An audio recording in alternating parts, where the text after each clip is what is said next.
गुरु गोरखनाथ जी के आशीर्वाद से जन्मे जाहरवीर गोगा जी की कहानी बड़ी रोचक और आश्चर्यों से भरी हुई है।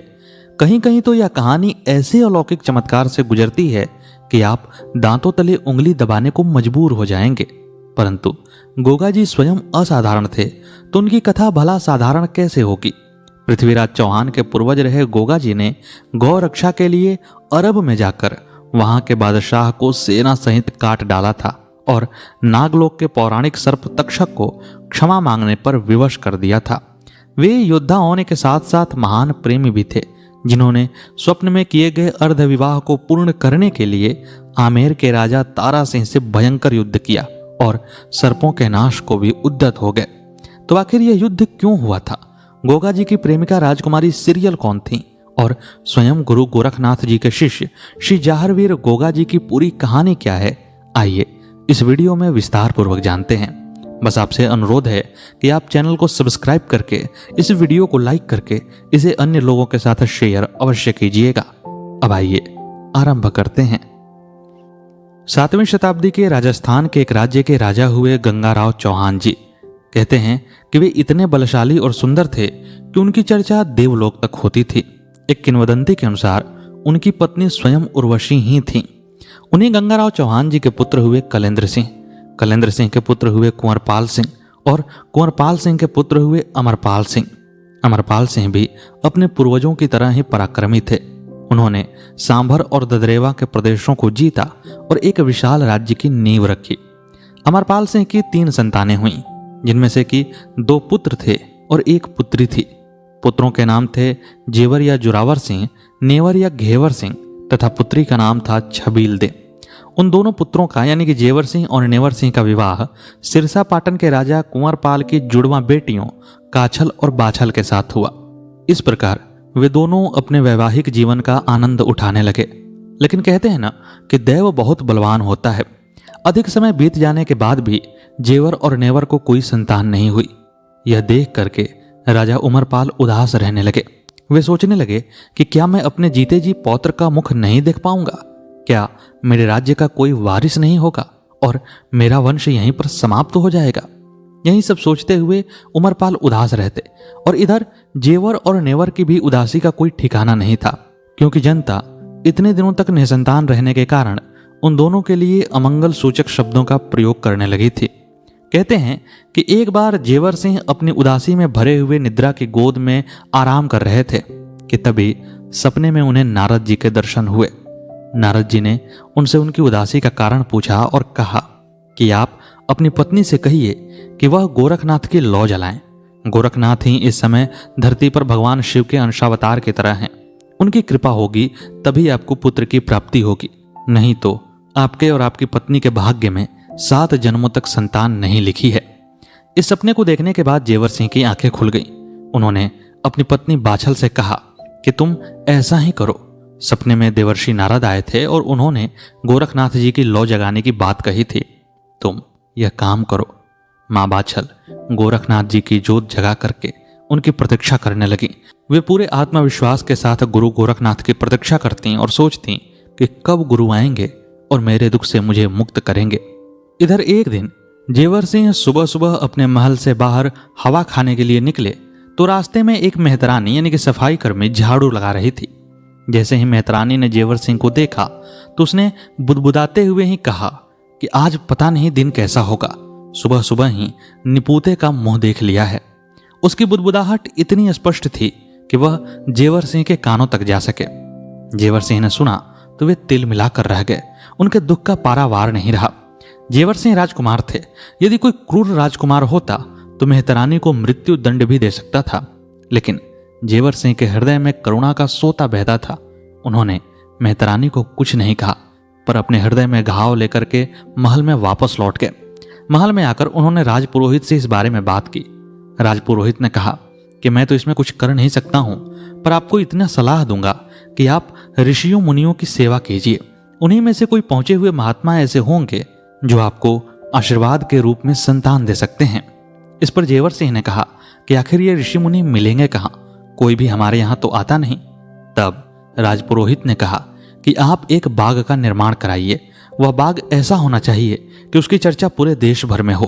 चारों तरफ से लोग वहां पर आए और ऐसे मनोहर बाग में कोई भी ऋषि मुनि अपने शिष्यों के साथ अवश्य ही आना चाहेगा।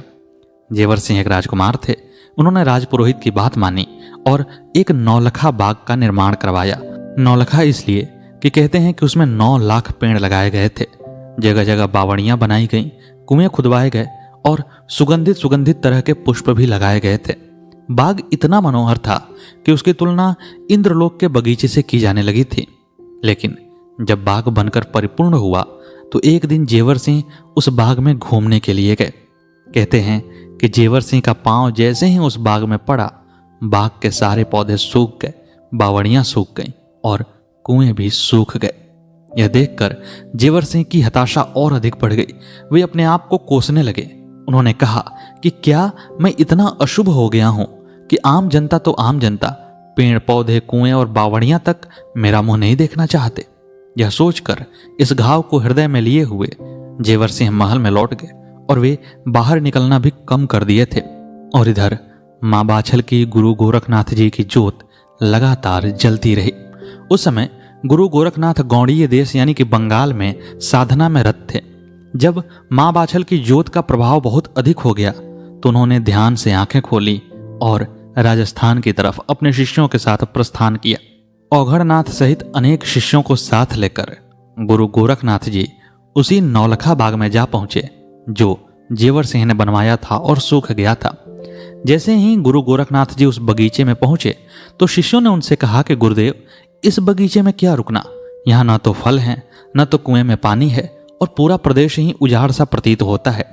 तब गुरु गोरखनाथ ने अपने कमंडल से कुछ भभूति निकालकर शिष्यों को दी और कहा कि पूरे बगीचे में इसका प्रसार कर दो और फिर देखो।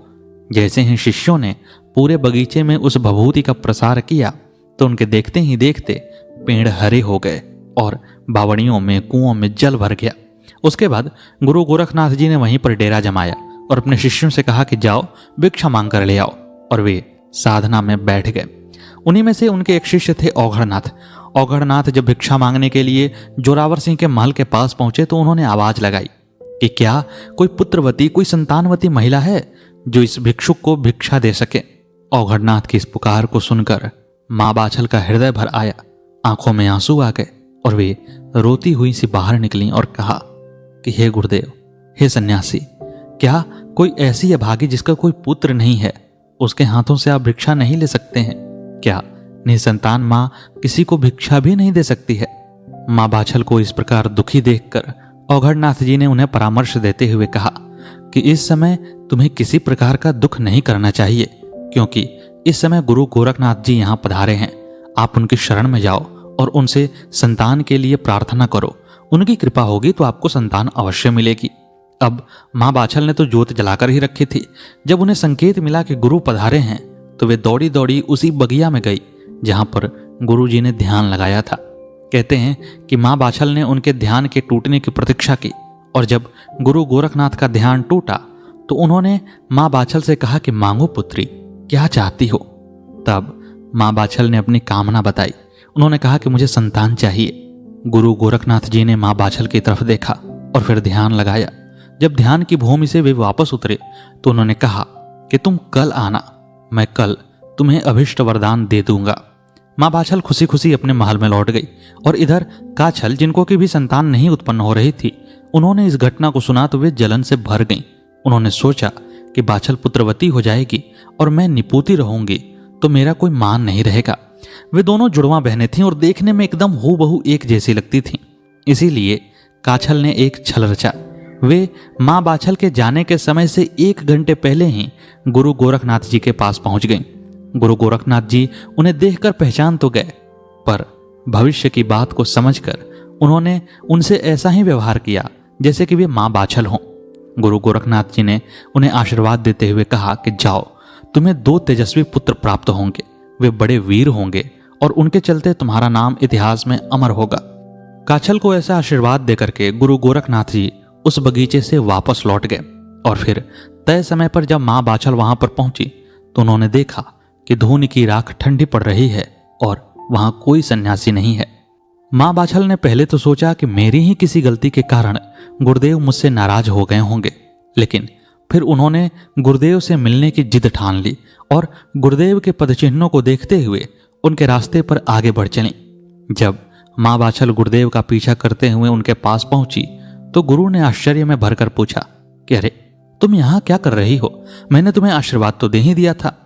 तब माँ बाछल ने काछल की सारी बात बताई।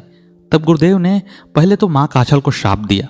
उन्होंने कहा कि उसने मेरे साथ छल किया है, इसलिए उनके दोनों पुत्रों की मृत्यु होगी और उन दोनों पुत्रों की मृत्यु तुम्हारे उस तेजस्वी पुत्र के हाथों होगी जो कि पूरी दुनिया में तुम्हारा नाम रोशन करेगा और तुम्हारे साथ साथ पूरे प्रदेश को विख्यात करेगा। गुरु ने आशीर्वाद तो दिया, लेकिन साथ ही साथ कहा कि तुम्हें एक दिन की प्रतीक्षा करनी होगी। मैं तुम्हारे लिए एक ऐसा आशीर्वाद लेकर आऊंगा जैसे तुम्हारा पुत्र विशिष्ट हो जाएगा। और यह कहकर गुरु गोरखनाथ जी पाताल चले गए। पाताल लोक में राजा जन्मेजय की आत्मा को सर्पों ने बंदी बनाकर रखा हुआ था। राजा जन्मेजय अर्जुन के पुत्र अभिमन्यु के पुत्र परीक्षित के पुत्र थे। परीक्षित जी की मृत्यु सर्प के काटने से हुई थी और इसीलिए जन्मेजय ने अपने पिता की मृत्यु का बदला लेने के लिए सर्प यज्ञ करवाया था। उस सर्प यज्ञ में अनेक सर्प आकर गिरने लगे और मृत्यु को प्राप्त होने लगे। तब जरत्कारु पुत्र आस्तिक ने उस सर्प यज्ञ को रुकवाया था। इसके बाद जब जन्मेजय जी की मृत्यु हुई तो सर्पों ने उनकी आत्मा को पाताल लोक में बंदी बना लिया था। गुरु गोरखनाथ जी सर्प लोक में गए और उन्हीं जन्मेजय की आत्मा को गूगल में छुपा करके बाहर आए। जब वे बाहर आ रहे थे तो सर्पों ने उन्हें देखा और उन्होंने पीछा भी किया, पर गुरु का पीछा वे कर नहीं सके। केवल तक्षक नाग ही उनके पीछे लगा रहा। जब गुरुदेव माँ बाछल को वह गूगल देना चाहते थे तो उसी समय तक्षक ने उनके हाथ से वह गूगल निगल लिया। तब बगल में ही सफाई कर रहे एक युवक ने गुरुदेव की सहायता की और तक्षक पर अपने डंडे से प्रहार कर दिया, जिससे कि तक्षक का मुंह खुला और गूगल नीचे गिर पड़ा। उस गूगल को लेकर के गुरुदेव ने माँ बाछल को दिया। माँ बाछल करुणामयी थी। उन्होंने गूगल के प्रसाद को कुछ अपने खाया और थोड़ी सी अपनी बछिया को खिला दिया। इसी से आगे चलकर उस बछिया से एक नीला घोड़ा उत्पन्न हुआ जो बड़ा ही अलौकिक था और गोगा जी की सवारी बना। माँ बाछल ने गुरुदेव के आशीर्वाद के परिणाम स्वरूप गर्भ का धारण किया। जैसे ही माँ बाछल गर्भवती हुई तो काछल ने सोचा कि कहीं ऐसा न हो कि इसका पुत्र मेरे पुत्रों से अधिक तेजस्वी हो जाए। इसीलिए उन्होंने षड्यंत्र करते हुए अपनी ननद छबीली से कहा कि बाछल बदचलन है, वह चरित्रहीन है। ननद छबीली ने अपनी भाभी की बात पर विश्वास किया और अपने पिता अमरपाल सिंह के पास चली गई। अमरपाल सिंह से जाकर छबीली ने कहा कि बाछल चरित्रहीन है, आप उसे राज्य में नहीं रख सकते हैं। अमरपाल सिंह को यह सुनकर क्रोध आया और उन्होंने गर्भवती माँ बाछल को उनके पिता कुंवरपाल सिंह के पास लौटा दिया। जब माँ बाछल कुंवरपाल सिंह के पास गईं तो सपने में गोगा वीर जी आए जो कि उनके गर्भ में थे। उन्होंने कहा कि माँ, मेरा जन्म ननिहाल में नहीं होना तय है, मुझे पितृभूमि पर ही जन्म लेना है। और इधर अपनी गर्भवती पत्नी के वियोग में तड़प रहे जेवर सिंह के सपने में भी गोगा जी आए और कहा कि पिता, मैं यहीं अपनी पितृभूमि पर जन्म लूंगा, आप मेरी माँ को मायके से अपने घर वापस लाइए। परंतु अमरपाल सिंह इसके लिए तैयार नहीं थे। तब कुंवरपाल सिंह ने अपनी पुत्री के सत्य की परीक्षा लेनी चाहिए। उन्होंने कच्चे सूत की चारपाई बनवाई और एक कुएं पर रखवा दी। कुआं गहरा था और उसमें गिरने का अर्थ मरना ही था। कुंवरपाल सिंह ने अपनी पुत्री से कहा कि यदि तुम में सत्य है, यदि तुमने कोई भी चरित्र हनन का कार्य नहीं किया है, तो तुम इस कच्चे सूत की चारपाई पर बैठोगी और तुम्हारे सत्य के बल पर इसमें से कोई भी सूत नहीं टूटेगा और तुम कुएं में नहीं गिरोगी। माँ बाछल सत्य पर थीं, उन्हें इसके लिए कोई आपत्ति नहीं थी। उन्होंने वह चारपाई परीक्षा पास की और फिर कुंवरपाल सिंह ने अमरपाल सिंह को इसके बारे में बताया तो अमरपाल सिंह को भी तब तक अपनी गलती का एहसास हो गया था। उन्होंने धूमधाम से माँ बाछल को वापस बुलाने के लिए जेवर सिंह को भेजा और इस प्रकार माँ बाछल वापस से ददरेवा आई और ददरेवा में ही भादो सुदी नौमी को विक्रमी संवत 1003 को गोगा जी का जन्म हुआ। चूंकि गूगल से मिले आशीर्वाद से उनका जन्म हुआ था, इसलिए उनका नाम रखा गया गुग्गा, जो कि आगे चलकर गोगा या गोगा जी के नाम से भी प्रसिद्ध हुए। इधर काछल को भी आशीर्वाद मिला था तो उस आशीर्वाद के परिणाम स्वरूप उनके 2 पुत्र हुए, अर्जन और सर्जन। गुरु गोरखनाथ जी के आशीर्वाद से जन्मे वे दोनों भी बड़े महान पराक्रमी थे और उनका जन्म गोगा जी से पहले हो गया था। परंतु थोड़ा पहले जन्मे हुए अर्जन और सर्जन अशुभ नक्षत्र में जन्मे थे और गोगा जी शुभ नक्षत्र में जन्मे थे। इसी कारण से जब अर्जन और सर्जन का जन्म हुआ तो कोई महोत्सव नहीं मनाया गया, क्योंकि राजपुरोहितों ने मना कर रखा था। जबकि गोगा जी का जन्म हुआ तो धूमधाम से चारों तरफ तैयारियां की गईं और उत्सव मनाया गया। यह देखकर काछल के हृदय में ईर्ष्या की जल रही आग और बलवती हो गई।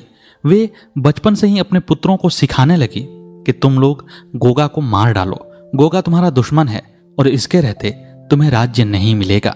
कहते हैं कि एक बार बचपन में उन दोनों ने गोगा को मारने के लिए तालाब में भी फेंक दिया था। तालाब में गिरने के बाद गोगा जी सीधे पाताल लोक पहुंच गए, जहां पर तक्षक उन्हें ही मारने के लिए तपस्या में रत था।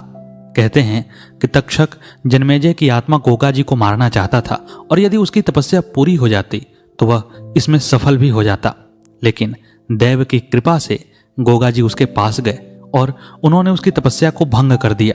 उस समय एक बालक द्वारा अपनी तपस्या को भंग किया जाता देखकर तक्षक उन्हें मारने के लिए दौड़ा। तभी वहां गुरु गोरखनाथ प्रकट हुए। तक्षक ने गुरु गोरखनाथ से कहा कि आप सही समय पर आए और आपने इस बालक की जान बचा ली। तब गोरखनाथ ने कहा कि मैं तुम्हारी जान बचाने के लिए यहां पर आया हूं, यह बालक तुम्हें अभी समाप्त कर देगा। और उसके बाद गुरु गोरखनाथ जी ने गोगा जी को उनके आत्मीय स्वरूप से परिचय कराया और फिर कहते हैं कि गोगा जी अपने स्वरूप को जान करके वापस तालाब से बाहर आ गए और गहरे तालाब में बहुत अधिक समय तक डूबे रहने के बाद भी सकुशल वापस आने की यह घटना जब अर्जन और सर्जन ने अपनी मां काछल को बताई तो काछल और जल भुन गई। वे अब एक साथ रहना भी नहीं चाहती थीं। इस घटना के बाद काछल के मन में इतनी ईर्ष्या भर गई कि उन्होंने अपने पति से कहा कि आप जाइए और राजा अमरपाल से बात कीजिए, हम एक साथ नहीं रह सकते हैं। तब बूढ़े हो चुके अमरपाल सिंह ने अपने राज्य का विभाजन किया और ददरेवा का प्रदेश मिला जोरावर सिंह को और सांभर का प्रदेश मिला घेवर सिंह या नेवर सिंह को। परंतु अमरपाल सिंह ने कहा कि जब तक मैं जीवित हूं तब तक हम सबको एक ही किले में रहना होगा, हम साथ ही रहेंगे। एक साथ महल में रहते हुए काछल की ईर्ष्या बढ़ने लगी। उन्होंने गोगा जी के मरवाने के तमाम प्रयास किए पर गोगा जी बच गए। यह देखकर मां बाछल ने गुरु गोरखनाथ जी के पास जाकर अपने पुत्र को सौंपना चाहा। तब गुरु ने कहा कि मैं इसके 12 वर्ष होने के बाद खुद ही आऊंगा और इसे लेकर जाऊंगा। 12 वर्षों तक इसे कुछ नहीं होगा, ऐसा आशीर्वाद भी गुरु ने दिया। उसके बाद जब गोगा जी 12 वर्ष के हुए तो स्वयं गुरु गोरखनाथ जी आए और उन्हें लेकर अपने साथ चले गए। 12 वर्षों तक उन्होंने गोगा पीर को अपनी शिक्षाएं दी और गोगा जी गुरु गोरखनाथ जी से शिक्षा पाकर बड़े महान वीर और रहस्यमय शक्तियों के ज्ञाता हो गए थे। तत्पश्चात गुरु से शिक्षा लेकर वे वापस आए तो उन्होंने एक रात सपने में देखा कि उनकी मां और उनकी मौसी की जैसी 2 और स्त्रियां जो कि बूढ़ी हो चुकी हैं, वे किसी अरब के राजा के यहाँ कैद हैं और बहुत सारी गौवें भी हैं जो कैद से निकलने को छटपटा रही हैं। जब गोगा जी ने यह स्वप्न की घटना अपनी मां को बताई तो मां ने कहा कि तुम्हें कैसे पता? हमारी 2 बहनें और थीं जो हमसे बड़ी थीं, उनका अपहरण एक शासक ने करवा लिया था जो कि अरब का था और हो सकता है कि सपने में वे ही आई हों। जैसे ही गोगा जी ने यह बात सुनी तो वे तुरंत ही अपने उसी नीले घोड़े पर सवार होकर, जो कि गुरुदेव के आशीर्वाद के स्वरूप ही जन्मा था, अरब की तरफ जा पहुंचे। हजारों कोस की जमीन तय करके वे अरब में गए और उस राजा के सामने जाकर अपने मौसियों को छोड़ने का और गौवों को छोड़ने का आग्रह किया। पर वह बादशाह अकेले गोगा जी को देखकर हंसता रहा। उसने कहा कि तुम अकेले मेरी सेना का सामना कर पाओगे? वह गोगा जी के बारे में नहीं जानता था और किंवदंती है कि गोगा जी ने अकेले ही उसकी सेना का सामना किया, उसे मारा और उसकी सेना का सफाया कर दिया। अंततः एक समय ऐसा भी आया जब बादशाह गोगा वीर के पैरों पर गिर पड़ा और अपने जीवन की भीख मांगने लगा। तब गोगा जी ने कहा था कि तुम्हारे हर पाप को क्षमा कर दिया जाता, परंतु तुमने गौवों पर अत्याचार किया है और जो गौ पर अत्याचार करता है उसे छोड़ देने वाला अपने आप में पापी कहा जाता है। मैं तुम्हें नहीं छोड़ सकता। और यह कहकर गोगा जी ने उसका गर्दन धड़ से अलग कर दिया। फिर उन्होंने अपनी मौसियों से कहा कि वापस लौट चलो। तो उनमें से एक मौसी स्वर्ग को प्राप्त हो गई थी और जो बची हुई थी उन्होंने कहा कि मैं अपनी बहन की मृत्यु वाले स्थान को छोड़कर नहीं जाना चाहती हूँ, मेरे दुख की घड़ी में उसने ही साथ दिया था। तब गोगा जी गौवों को आजाद करा करके वापस लौटने लगे। जब गोगा जी वापस लौट रहे थे तो गुरु की कृपा से मार्ग भटक गए और जा पहुंचे तंदुल नगरी में, जहां के राजा थे सिंधा तनवर और उनकी पत्नी का नाम सिरोजा था। गोगा जी को हमेशा ही एक सपना आता जिसमें एक सुंदर लड़की के साथ उनका विवाह हो रहा होता, और जैसे ही 3 फेरे होते उनका सपना टूट जाता। जब यह सपना बार बार आने लगा तो गोगा जी ने मन ही मन तय कर लिया था कि मैं इसी लड़की से विवाह करूंगा। वह लड़की कोई और नहीं बल्कि सिंधा तनवर की पुत्री राजकुमारी सिरियल थी। कहते हैं कि राजकुमारी सिरियल का जन्म भी गुरु गोरखनाथ जी के आशीर्वाद के परिणाम स्वरूप ही हुआ था, और उन्होंने पहले ही भविष्यवाणी की थी कि इस लड़की का विवाह गोगा जी से होगा। लेकिन सिंधा तनवर चौहान वंश से नफरत करता था। वह नहीं चाहता था कि उसकी पुत्री का विवाह चौहान वंश में हो, और इसीलिए उसने गुरु गोरखनाथ जी की बात को भी अनसुना कर दिया था। पर जब गोगा जी राह भूलकर उधर निकले तो एक चमत्कारिक घटना हुई। वे उसी बगीचे के पास जा पहुंचे जहां पर राजकुमारी सिरियल भ्रमण करती थी। वे एक पेड़ के नीचे विश्राम कर रहे थे और उनका घोड़ा घास चरने के लिए बाहर निकल गया। जैसे ही नीले घोड़े पर राजकुमारी की नजर पड़ी तो अपने सखियों के साथ खेल रही राजकुमारी आश्चर्यचकित हो गई। उसने घोड़े को पकड़कर उसके साथ खेलना प्रारंभ किया। इधर गोगा जी ने देखा कि उनका घोड़ा बहुत देर से आया नहीं है, तो वे उसे खोजते हुए उसी जगह पर गए जहां राजकुमारी घोड़े के साथ खेल रही थी। आश्चर्यजनक रूप से जो घोड़ा केवल गोगा जी की बात मानता था, वह राजकुमारी के साथ प्रेम से हिल मिल गया था।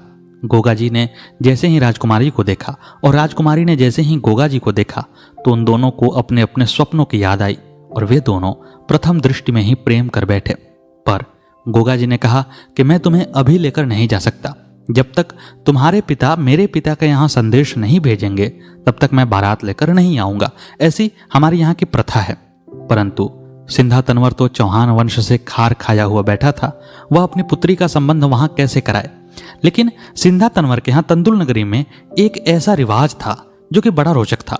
उसमें राज पंडित से कहा जाता कि वह उचित वर की तलाश करें, और राज पंडित जिस वर की तलाश कर लेता उसी से लड़की की शादी हो जाती। सिंधा तनवर ने राजपुरोहित को कहा कि जाओ और वर की तलाश करो। तब माता सिरोजा ने अपनी पुत्री की मन की बात को जानकर राजपुरोहित को थोड़ा धन देकर अपनी तरफ मिला लिया, और राजपुरोहित सीधे अमरपाल सिंह के पास गया और उनके पुत्र गोगा जी से सिरियल का विवाह तय कराया। यह सुनकर के सिंधा तनवर बड़ा क्रोधित हुआ और उसने राजपुरोहित से कहा कि तुम यदि राजपुरोहित नहीं होते तो मैं तुम्हें मृत्यु दंड दे देता। यह विवाह कदापि नहीं होगा। परंतु नियम के हिसाब से तो विवाह तय हो गया था। जब तक यह विवाह कटे नहीं तब तक राजकुमारी का दूसरा विवाह कैसे हो। सिंधा तनवर ने राजपुरोहित से कहा कि तुम पुनः से अमरपाल सिंह के पास जाओ और विवाह को काट कराओ। राजपुरोहित जानता था कि चौहान वंश में वापस जाकर ऐसी बातें करने का क्या परिणाम होगा। वह उदास सा चला और ददरेवा के बाहर ही जंगल में निवास करने लगा। उसने अन्न जल का भी त्याग कर दिया। तब एक दिन जंगल में घूमते हुए गोगा वीर जी मिले और उससे दुख का कारण पूछा। राजपुरोहित ने सारी बातें बताई तो गोगा जी ने अपने विवाह में प्रयुक्त होने वाली वह सामग्री जो राजपुरोहित ने दी थी वह वापस उसे लौटा दी, लेकिन कहा कि सिंधा तनवर से कहना कि मेरा विवाह वहीं पर होगा। राजपुरोहित उस सामग्री को लेकर अपने राज्य में वापस चला। इधर तक्षकनाग जो कि गोगा जी से बदला लेने की फिराक में हमेशा रहा करता था, जब उसने देखा कि गोगा जी सिरियल से इतना अधिक प्रेम करते हैं तो उसे बदला लेने का मौका मिल गया। उसने सिरियल को जाकर डंस लिया। राजपुरोहित विवाह का सामान तो लौटा आया, पर अब राजकुमारी के प्राणों पर ही संकट आ गया था। तमाम तरह के उपचार किए गए, वैद्य आए और कई तरह की औषधियां लगाई गईं, पर सिरियल ठीक न हुई। ऐसा लगा कि उनके प्राण निकल ही जाएंगे। तब तक गोगा जी वहां पहुंच गए। सिंधा तनवर ने यह प्रतिज्ञा की कि जो भी राजकुमारी को ठीक करेगा उसी के साथ मैं राजकुमारी का विवाह कर दूंगा। गोगा जी ने इस बात को देखा और ध्यान लगाया। ध्यान लगाते ही पता चला कि यह तक्षक के करतूत है। तब गोगा जी जो कि जन्मेजय की ही आत्मा थे, उन्होंने एक बार फिर से सर्प यज्ञ करना आरंभ किया। अब तो तक्षक के सामने बड़ी विडंबना खड़ा हो गई। यदि वह अपने हठ पर अडिग रहता तो उसके वंश का संपूर्ण ही विनाश हो जाता। हार थक कर तक्षक गोगा जी के पास आया और उनके चरणों में गिर पड़ा। गोगा जी ने कहा कि तुम मेरी प्रेमिका को, मेरी होने वाली पत्नी को ठीक करो और तभी मैं यह यज्ञ बंद करूंगा। तक्षक ने तुरंत ही अपना विष चूस लिया और राजकुमारी स्वस्थ होकर खड़ी हो गई। लेकिन सिंधा तनवर चौहान वंश से इतनी नफरत करता था कि वह अपनी बात से मुड़ गया और उसने गोगा जी से अपनी पुत्री का विवाह करने की जगह आमेर के राजा तारा सिंह की बारात को बुलवा लिया। तारा सिंह जब वहां पहुंचे तो गोगा जी ने सारी बात बताई, पर तारा सिंह लड़ने को उतारू हो गए। उन्होंने कहा कि जब सिंधा तनवर ने मुझे बुलाया है तो विवाह मैं करूंगा। गोगा जी तारा सिंह की पूरी सेना के साथ अकेले लड़ पड़े और कहते हैं कि तारा सिंह के प्राण को भी उन्होंने हर ही लिया था कि तारा सिंह के पिता उनके चरणों में गिर पड़े और कहा कि इसे छोड़ दीजिए, मेरे राज्य का यही एक वारिस है। और फिर वहीं पर गुरु गोरखनाथ जी भी उपस्थित हुए और उन्होंने गोगा से तारा सिंह को क्षमा करने को कहा। तब गोगा जी ने तारा सिंह को क्षमा कर दिया। तारा सिंह की बारात वापस लौट गई और सिंधा तनवर का घमंड भी टूट गया तथा उसकी सहमति से गोगा जी का विवाह राजकुमारी सीरियल से हो गया। और मित्रों, गोगा जी का दूसरा विवाह भी हुआ था। उनका वह विवाह कोमलन की राजकुमारी केलमदे के साथ हुआ था, लेकिन उसकी कथा इस वीडियो के अगले भाग में प्रस्तुत की जाएगी और साथ ही गोगा जी की पूरी कहानी को भी बताने का प्रयास किया जाएगा। उम्मीद है कि आपको यह प्रस्तुति पसंद आई होगी। कैसी लगी हमारी प्रस्तुति कमेंट बॉक्स में अवश्य बताइएगा। मिलते हैं अगले वीडियो में, तब तक के लिए नमस्कार।